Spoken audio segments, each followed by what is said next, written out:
What determines whether a muscle or muscle region is recruited during an exercise? As detailed previously at the House of Hypertrophy, neuromechanical matching may be the primary answer. That is, the nervous system recruits muscle or muscle regions that have the greatest leverage for that exercise. Think of leverage as how easily a muscle or muscle region can produce force for a given exercise. Now, chances are you're human, and humans have many similarities. In many situations, the leverage a specific muscle or muscle region has for an exercise is going to be similar among numerous individuals. For example, the middle deltoid has the greatest leverage for shoulder abduction versus other muscles, a finding consistent among numerous studies.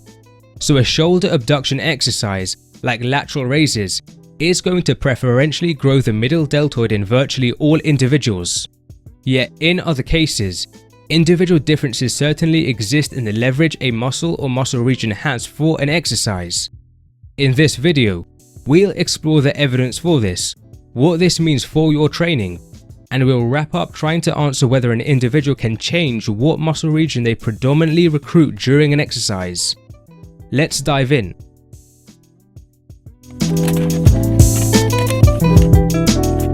A 2021 study out of France had trained subjects perform Nordic curls and stiff-legged deadlifts, while activation of 3 hamstring muscles, semitendinosus, semimembranosus, and biceps femoris, was recorded via surface electromyography. For both exercises, hamstring activation was not identical between individuals. For example, with the Nordic curl, quite a few individuals saw the highest activation in the biceps femoris, but for others, it was the semitendinosus or semimembranosus. Likewise, for the stiff-legged deadlift, some recruited the semimembranosus the most, others the biceps femoris. Another 2020 study out of Poland found during a barbell bench press, the activation of the chest, triceps, and anterior deltoid differed between individuals. Some tended to activate the chest the most, others the triceps the most, and even others the anterior deltoid the most. Other research also finds during tasks such as walking and cycling, muscle activation patterns differ between individuals. Now, all of these research papers use surface electromyography, abbreviated to EMG, which has limitations. It does not precisely measure muscle activation, rather it estimates the strength of the nerve signals to muscle fibers, a few steps before actual muscle activation. Moreover, many technical points exist where surface electromyography research can go wrong. Even so, I still believe the mentioned studies are useful. For one, the French study had excellent reliability, as they retested the measures in another session with similar recordings attained. Secondly, the Polish study did involve electromyography recordings from maximal isometric bench press contractions, with the elbows at 90 degrees, something that might be better for increasing the validity of the recordings.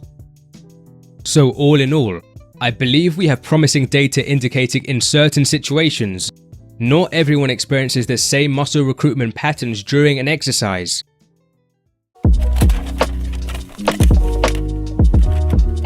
This means just because one individual says their muscles grew a certain way with one or a selection of exercises, it does not necessarily mean you'll experience the same thing.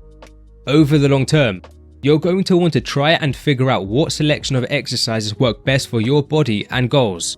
This is why tracking your training and running your own small experiments can be of great benefit. I've noted 2 example situations in the pinned comment for those interested. Besides, not everyone's anatomy and preferences are the same either. Certain exercises may suit someone's anatomy and/or preferences more than someone else, and this may indeed matter for long-term muscle growth. For example, a 2017 study out of the USA recruited 17 men with an average of 5.6 years of training experience. Subjects were assigned to a fixed or auto-regulated group. The fixed group was given this program to train weekly. The auto-regulated group was free to select what exercises they wanted to train per muscle group each session from a wide list. All other training variables were the same between groups. By the end of the 9-week study duration, lean body mass gains were greater for the auto-regulated group. Presumably, At least some of this result is due to trained individuals having a good understanding of what exercises work best for them, leading to better muscle adaptations.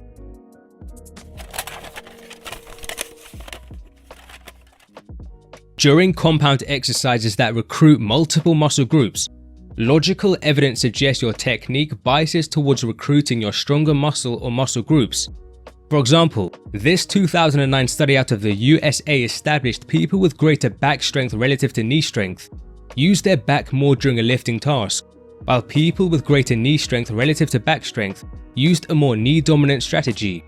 This could work against your goals. Say you want the barbell bench press to highly develop your chest, yet perhaps you use a deltoid dominant technique unknowingly. You may lower the bar as usual, but you press up and then back, resulting in a large part of the lifting phase being far from the line of your shoulders, something that likely recruits the anterior deltoid more. A better way would be to lower as usual, and then instantly press backwards to reduce the distance between the bar and the shoulder line, and then upwards when necessary. This technique is likely more favorable for chest development, and in fact, elite bench pressers tend to use this bar path. Now, this precise bar path is executed easier during hard repetitions, where the bar is moving slowly because you're nearing failure or you're using heavy weights. With easier repetitions, simply aiming to press backwards straight off the chest will suffice.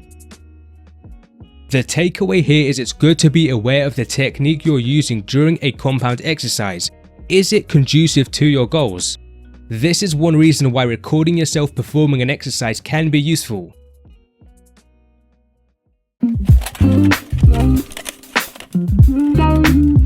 We've just mentioned how you want to be aware of your technique during compound exercises, as this can influence which muscle groups you preferentially recruit. But away from technique, is there any way to change which muscle groups get preferentially recruited? Some new research suggests there might be. Specifically, performing additional isolated training for a muscle group may subsequently increase its activation during a compound exercise.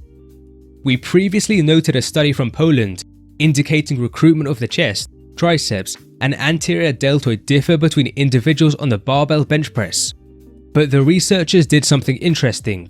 They split subjects into one of three groups: those with the lowest chest EMG recordings during the bench press, the chest group; those with the lowest anterior deltoid EMG recordings, the anterior deltoid group; and those with the lowest triceps EMG recordings, the triceps group.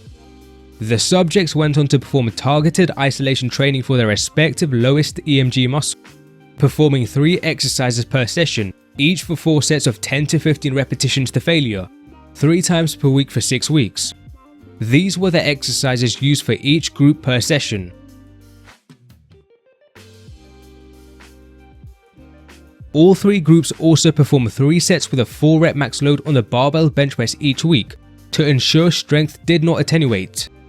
After the 6-week training period, recruitment of the chest, anterior deltoid, and triceps were remeasured, and all 3 groups increased the recruitment of the muscle they trained. The anterior deltoid group recruited the anterior deltoid more, with a slightly non-significant decrease in triceps and chest involvement. The chest group recruited the chest more, with a sharp decrease in anterior deltoid involvement, but little triceps recruitment change. The triceps group recruited the triceps more, with a decrease in chest and anterior deltoid involvement.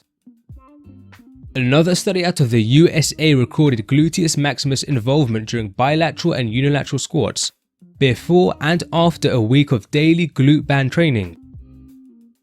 Glute involvement during the bilateral and unilateral squats was increased after the week of daily glute band training.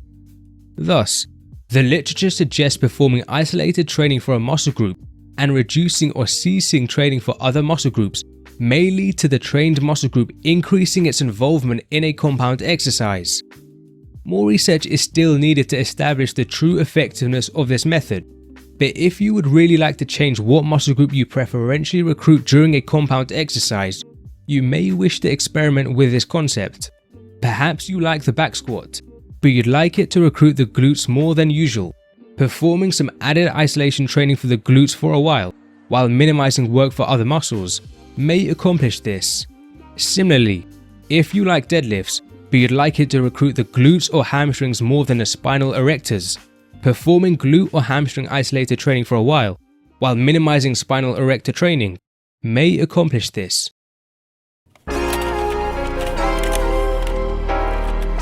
In summary, individuals do not always recruit the same muscle or muscle regions during an exercise, so over the long term, you're going to want to figure out what selection of exercises works best for you.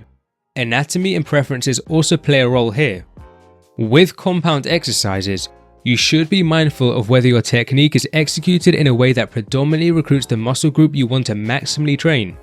Finally, it's possible performing added isolation training for a muscle group for a while will increase that muscle's activation during a compound exercise. This could be useful if you wish to change what muscle group you preferentially recruit during a compound exercise.